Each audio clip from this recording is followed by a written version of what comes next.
ਤੁਹਾਨੂੰ ਸਾਰਿਆਂ ਨੂੰ ਨਿਮਰਤਾ ਸਹਿਤ ਮੈਂ ਫਤਿਹ ਅਰਜ਼ ਕਰਦਾ ਹਾਂ। ਵਾਹਿਗੁਰੂ ਜੀ ਕਾ ਖਾਲਸਾ, ਵਾਹਿਗੁਰੂ ਜੀ ਕੀ ਫਤਿਹ।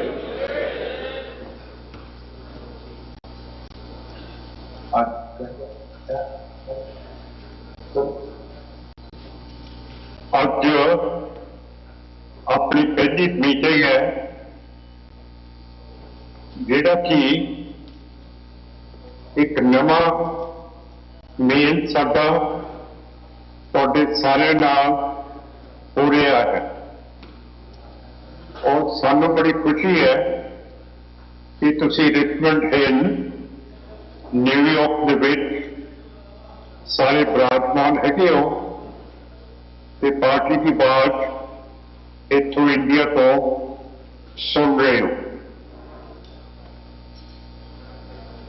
जिथे असी तुहानू मुबारक दिंदे हैं उत्थे होर भी मुबारक दिंदे हैं कि तुहाडी स्टेट कनैक्टिकट ने ते एक नॉर्वच सिटी ने जिहड़ा खालिस्तान की डिक्लेरेशन है वो अपने हाउस के रिकॉर्ड के उत्ते ले आंदी है।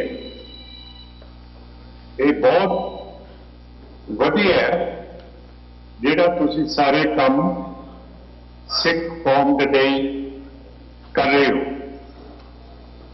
मैनूं पता नहीं कि मेरी आवाज़ तुहानूं सुनाई दे रही है कि नहीं दे रही।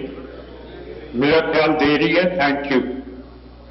और मसले सिख कौम के अज बहुत ज़्यादा हैगे है कि एक तो बरगाड़ी के 2015 के बादल ने, सुखबीर सिंह ने, सैनी ने, राम रहीम ने गुरु ग्रंथ साहब की जयंती की सी ते नाल दे पिंड 2 सिख शहीद बादल की पुलिस ते सैनी ने कर दिते सीगे। कोटकपूरे भी बड़ी बेरहमी के नाल लाठी चार्ज किए ते सिखां की बेइज्जती की। 2015 का वाकया है, अजे तक सानू कोई इंसाफ नहीं मिला। जिहड़ी साडी हाई कोर्ट है पंजाब ते हरियाणा की, वो दबासर जिन्ने भी दोषी है उन्होंने जमानत के उत्ते छड्ड रही है ते राम रहीम जो हरियाणा की जेल के विच है, पुलिस को इजाजत नहीं मिल रही कि उसको पंजाब लिया के उसकी पुछगिछ की जाए।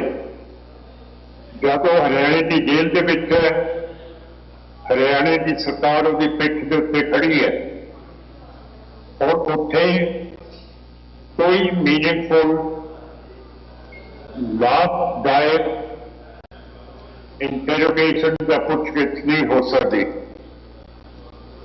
अज 306 दिन हो गए है साडी पार्टी मोर्चे दे विच बरगाड़ी बैठी है। रोज 5 सिंह या बीबियां गिरफ्तारियां दे रही हैं। किसी किसी दिन 20 गिरफ्तारियां होंगी है, किसी दिन 40 भी हो जाती है। साडी पार्टी, तुहाडी पार्टी पूरी सिख कौम की नुमाइंदगी इत्थे कर रही है। अगली चीज है कि STPC के इलेक्शन 11 साल तो नहीं हुए, जबकि इस इलेक्शन 5 साल बाद होने चाहिए है जिवें कानून दे विच लिखा गया।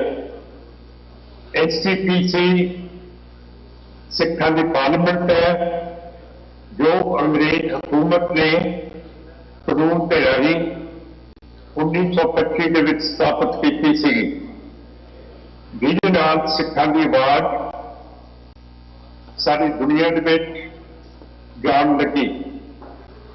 STPC एक इहो जी पार्लियामेंट है ਜਿਹਦੇ ਵਿੱਚ ਬੀਬੀਆਂ ਨੂੰ ਇਜਾਜ਼ਤ ਦਿੱਤੀ ਗਈ ਸੀਗੀ, ਹੱਕ ਦਿੱਤੇ ਗਏ ਸੀਗੇ ਕਿ ਉਹ ਮਰਦਾਂ ਦੇ ਬਰਾਬਰ ਵੋਟ ਪਾ ਸਕਦੇ ਹੈ। 1925 ਦੇ ਵਿੱਚ ਤੁਹਾਡੇ ਅਮਰੀਕਾ ਜਾਂ ਯੂਰਪ ਦੇ ਵਿੱਚ ਬੀਬੀਆਂ ਨੂੰ ਕੋਈ ਵੋਟ ਪਾਉਣ ਦੀ ਆਗਿਆ ਨਹੀਂ ਸੀ ਔਰ ਉਹ ਵੋਟ ਨਹੀਂ ਸੀ ਪਾ ਸਕਦੀਆਂ। ਕਿਉਂ ਕਰਕੇ ਸਿੱਖਾਂ ਦੇ ਵਿੱਚ ਬੀਬੀਆਂ ਤੇ ਮਰਦਾਂ ਦੇ ਵਿੱਚ ਬਰਾਬਰਤਾ ਤਾਂ 1925 ਦੇ ਵਿੱਚ ਇਹ ਹੱਕ ਸਾਨੂੰ ਪ੍ਰਾਪਤ ਹੋ ਗਿਆ ਸੀਗਾ। ਪਰ 11 ਸਾਲ ਤੋਂ ਇਹ ਕਮੇਟੀ ਬਾਦਲ ਦੇ ਕਬਜ਼ੇ ਦੇ ਵਿੱਚ ਹੈ ਤੇ ਜੋ ਕੁਛ ਮੈਂ ਤੁਹਾਨੂੰ ਦੱਸਿਆ ਮਰਦ ਤੇ ਗ੍ਰੰਥ ਸਾਹਿਬ ਇਹਨਾਂ ਨੇ ਵੇਚਦੇ ਹੈ, ਇੱਧਰ ਉੱਧਰ ਕਰ ਦਿੱਤੇ ਹੈ, ਗਲਤ ਹੱਥਾਂ ਦੇ ਵਿੱਚ ਚਲੇ ਗਏ ਹੈ। ਇਹ ਸਾਰੀ ਚੀਜ਼ ਜਦੋਂ ਤਫਤੀਸ਼ ਹੋਊਗੀ ਪੂਰਾ ਸਾਨੂੰ ਪਤਾ ਲੱਗੂਗਾ। ਫਿਰ SPPC ਨੇ ਹੁਕਮਾਂ ਰਾਹੀਂ ਬਾਬਾ ਜਗਤਾਰ ਸਿੰਘ ਜੋ ਕਾਰ ਸੇਵਾ ਦੇ ਮੁਖੀ ਹੈ ਉਹਨਾਂ ਨੂੰ ਲਿਖਤੀ ਤੌਰ ਦੇ ਉੱਤੇ ਇਜਾਜ਼ਤ ਦੇ ਦਿੱਤੀ ਸੀ ਕਿ ਜਿਹੜੀ ਤਰਨਤਾਰਨ ਸਾਹਿਬ ਦੀ ਡਿਊਟੀ ਹੈ, ਜਿਹੜੀ ਮਹਾਰਾਜਾ ਰਣਜੀਤ ਸਿੰਘ ਦੇ ਪੋਤੇ ਨਿਹਾਲ ਸਿੰਘ ਨੇ ਉਸਾਰੀ ਸੀ, ਉਸ ਨੂੰ ਬਾਬਾ ਜਗਤਾਰ ਸਿੰਘ ਤੇ SPPC ਨੇ ਮਿਲ ਕੇ ਤੋੜ ਦਿੱਤਾ ਸੀਗਾ। ਪਰ ਕੁਦਰਤੀ ਸਾਡੀ ਪਾਰਟੀ ਮੌਕੇ ਤੇ ਸੀਗੀ, ਥੋੜੇ ਜਿਹੇ ਪਾਰਟੀ ਦੇ ਵਰਕਰਾਂ ਨੇ ਰੌਲਾ ਪਾਇਆ ਤੇ ਤੱਕ ਹੋ ਗਿਆ। ਜਿਹੜੇ ਬੁਲਡੋਜ਼ਰ ਲੱਗੇ ਸੀਗੇ ਉਹਨਾਂ ਨੂੰ ਬੰਦ ਕਰਨਾ ਪਿਆ ਤੇ ਬਹੁਤ ਕੀਮਤੀ ਵਿਰਸਾ ਸਾਡੀ ਪਾਰਟੀ ਨੇ ਬਚਾਤਾ। ਇਸੇ ਤਰ੍ਹਾਂ ਅੱਜ ਸਾਡੇ ਪਿੰਡਾਂ ਦੇ ਵਿੱਚ ਜਿਹੜੀ ਈਸਾਈ ਮਿਸ਼ਨਰੀ ਹੈ ਉਹ ਬਹੁਤ ਜ਼ਿਆਦਾ ਕੰਮ ਕਰ ਰਹੀ ਹੈ, ਪਰ SPPC ਦਾ ਪ੍ਰਚਾਰ ਨਹੀਂ ਹੋ ਰਿਹਾ, ਜਿਹਦੀ ਵਜ੍ਹਾ ਦੇ ਨਾਲ ਸਾਡੇ ਸਿੱਖਾਂ ਦੇ ਨਾਲ ਅਤਿਆਚਾਰ ਹੋ ਰਿਹਾ। ਔਰ ਸੈਂਟਰ ਦੀ ਮੋਦੀ ਸਰਕਾਰ ਕਿਸੇ ਪਾਸੇ ਸਿੱਖ ਕੌਮ ਦਾ ਧਿਆਨ ਨਹੀਂ ਕਰ ਰਹੀ ਔਰ ਬਿਲਕੁਲ ਸਮਝਦੀ ਹੈ ਕਿ ਅਸੀਂ ਇੱਥੋਂ ਦੇ ਵਸਿੰਦੇ ਨਹੀਂ ਹੈਗੇ। 15 ਸਤੰਬਰ ਨੂੰ UN ਵੱਲੋਂ ਜਮਹੂਰੀਅਤ ਦਿਨ ਹੈਗਾ, ਡੇ ਆਫ ਡੈਮੋਕ੍ਰੇਸੀ। ਅਸੀਂ ਆਪ ਜੀ ਨੂੰ ਨਿਮਰਤਾ ਸਹਿਤ ਬੇਨਤੀ ਕਰਦੇ ਹਾਂ ਕਿ ਨਿਊਯਾਰਕ ਦੇ ਵਿੱਚ 15 ਸਤੰਬਰ ਨੂੰ ਆਪ ਜੀ ਇੱਕ ਤਕੜਾ ਮੁਜ਼ਾਹਰਾ ਕਰੋ ਔਰ UN ਨੂੰ ਦੱਸੋ ਕਿ ਸਾਡੀ ਜਿਹੜੀ ਪਾਰਲੀਮੈਂਟ 1925 ਦੇ ਵਿੱਚ ਸਥਾਪਿਤ ਹੋਈ ਸੀ, ਇਹ ਕੱਟੜਵਾਦੀ RSS ਤੇ BJP ਦੀ ਸਰਕਾਰ ਇਸ ਦੇ ਇਲੈਕਸ਼ਨਸ ਨਹੀਂ ਹੋਣ ਦੇਣੀ। ਅੰਗਰੇਜ਼ੀ ਦੇ ਵਿੱਚ ਇਹੋ ਜਿਹੀ ਪਾਰਲੀਮੈਂਟ ਨੂੰ ਕਹੀਦਾ a lame duck parliament. That is what we have presently over here as a parliament. So these are the matters over which we are very highly exercised. ਤੇ ਅਸੀਂ ਤੁਹਾਡੇ ਉੱਤੇ ਬਹੁਤ ਆਸਾਂ ਲਾਉਂਦੇ ਹਾਂ ਤੇ ਤੁਸੀਂ ਪੂਰੀਆਂ ਵੀ ਕਰਦੇ ਹੋ। ਜਿਹੜਾ ਤੁਸੀਂ ਲੌਬਿੰਗ ਕਰਦੇ ਹੋ, ਜਿਹੜਾ ਸਿੱਖ ਕੌਮ ਅੱਜ ਦੁਨੀਆ ਦੇ ਵਿੱਚ ਬਚੀ ਹੋਈ ਹੈ, ਉਹਦੇ ਵਿੱਚ ਤੁਹਾਡਾ ਸਾਡੀ ਪਾਰਟੀ ਦਾ ਬਹੁਤ ਵੱਡਾ ਹਿੱਸਾ ਹੈਗਾ। ਹੋਰ ਜਿਹੜੀਆਂ ਸਾਨੂੰ ਤਕਲੀਫਾਂ ਹੈਗੀਆਂ ਕਿ ਸਾਡੇ ਇਲੈਕਸ਼ਨ ਆਜ਼ਾਦ ਨਹੀਂ ਹੈਗੇ ਔਰ ਜਿਹੜੀਆਂ EVM ਮਸ਼ੀਨਾਂ ਦੇ ਨਾਲ ਵੋਟਾਂ ਪੈਂਦੀਆਂ, ਇਹ ਮਸ਼ੀਨਾਂ ਦੇ ਚਿਪਸ बीजेपी आरएसएस मोदी के सरकार के कोले हैगे है कि जिवें मोदी की सरकार बीजेपी आरएसएस चाहती है उस तरह वोटां पै रही है।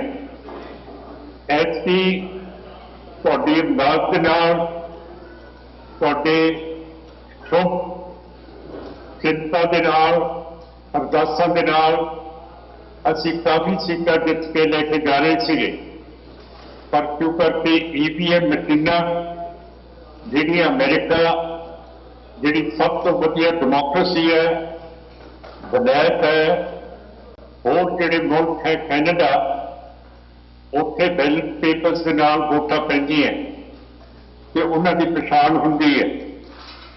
ईवीएम मशीनां दे विच चिप लग जाता है जिहदे नाल इलैक्शन कमीशन इत्थे जिहड़ा हैगा वो हुकूमत के कहण के उत्ते जिवें बीजेपी आरएसएस चाहुंदी है उस तरह वोटां इत्थे पाईयां जा रही हैं।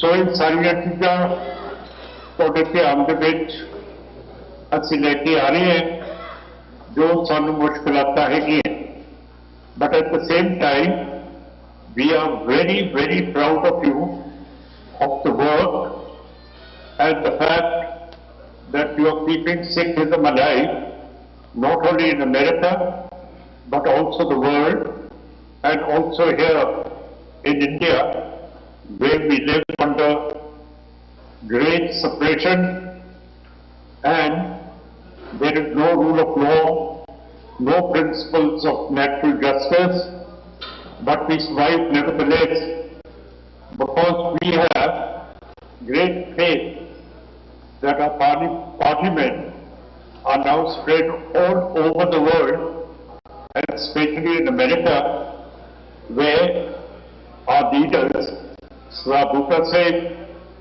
Surjit Singh, and you all have a voice within the Congress and the Senate. So we're very, very proud of you. और कोई तुहानूं दस्सण दी लोड़ अजे है नहीं की सिवाय कि असीं चढ़दी कला दे विच तुहाडी सुख मंगदे ते आस करदे कि साडा मोर्चा जिहड़ा साडा निशाना है एक आज़ाद मुल्क बनाउण दा, जिहदी बाउंडरी इस्लामिक पाकिस्तान के नाल हिंदू इंडिया ते कॉमरेड चीन के नाल लगे, क्योंकि तिन्ने मुल्कों के कोले न्यूक्लियर हथियार हैगे है ते तिन्हां दा एक कुत्ते का वैर है। जे इत्थे परमाणु हथियारां दे नाल जंग हुंदा है, सिखां दी ते पंजाबियों की धरती मैदान जंग बन जूगी, जिहदे नाल साडी सारी नस्ल तबाह हो सकती है। सो जिहड़ियां गल्लां बातां हो रही हैं अमेरिका के नाल, असीं अमेरिका की पूरी सपोर्ट कर रहे हैं। जिहड़ा यूक्रेन के विच जंग लग्या है, जिहड़ा रूस ने हमला किया, असीं रूस की निंदा करते हैं जिवें तुसीं अमेरिकनस करते हो, पर अजे तक जिहड़े इंडियंस ने ये एक वोकल हैगे है, ये बिल्कुल नहीं दसदे कि रशिया ने माड़ा काम किया ते एक बेगना मुल्क के उत्ते अन्य धुंध की बारिश अपने जिहड़ियां मिसाइल्स हैं, जिहड़ा बरूद है, उहदे नाल कर रहे हैं। सो असीं तुहाडे बहुत बहुत ऋणी है और आस करते हैं कि भारत सच्चे पातशाह आपनूं फतेह बख्शणगे ते तुसीं साडे एक बहुत वड्डी साडी बाह बन के जिवें चल रहे हो, इस तरह ही चलते रहोगे। इन्हां लफ्ज़ां दे नाल मैं आप तो हुक्म मंगदा ते फतेह करदा। वाहिगुरू जी का खालसा, वाहिगुरू जी की